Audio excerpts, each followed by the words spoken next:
From the Detroit Free Press, I'm Robin Chang with today's Voice Briefing.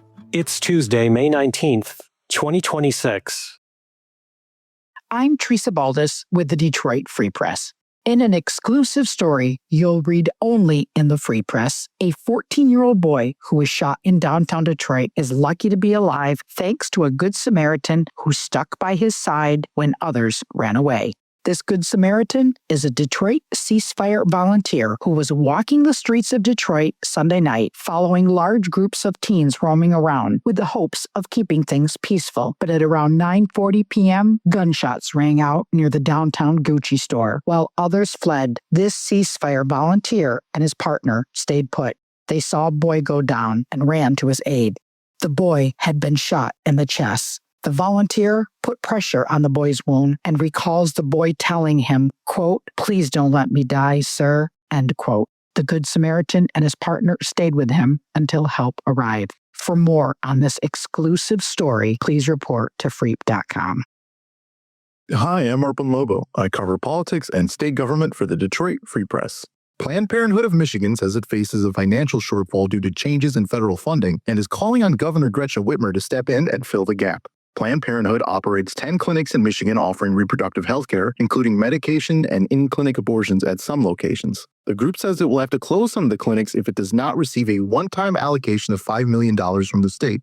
On Wednesday, Planned Parenthood of Michigan CEO and President Paula Thornton Greer sent a letter to Whitmer's office asking for the funding. A Whitmer spokesperson noted that state spending has to go through the legislature to be approved, but it's not likely that the House, controlled by Republicans, would sign off on funding for Planned Parenthood, given the party's general opposition to abortion. Still, Thornton Greer said other states have stepped in to provide funding for the organization.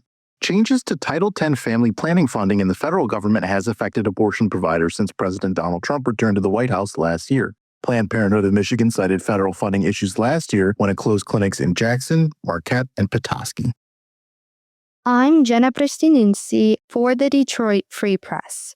The 10 biggest islands on the Great Lakes include local and international options for your summer getaway. Most of the 10 islands welcome tourists with local attractions and year-round populations. More than half of the islands sit in Canadian waters. This includes Manitoulin Island as not only the largest island in the Great Lakes, but also the largest freshwater island in the world. Isle Royale is the second biggest island and is home to a remote national park in Michigan's Lake Superior. You can try out camping or backpacking if you are feeling adventurous. Michigan's popular Beaver Island in Lake Michigan takes the number 8 spot at nearly 56 square miles. Visitors can enjoy local lodgings and dining and check out a dark sky sanctuary. There are over 30,000 islands in total across the Great Lakes.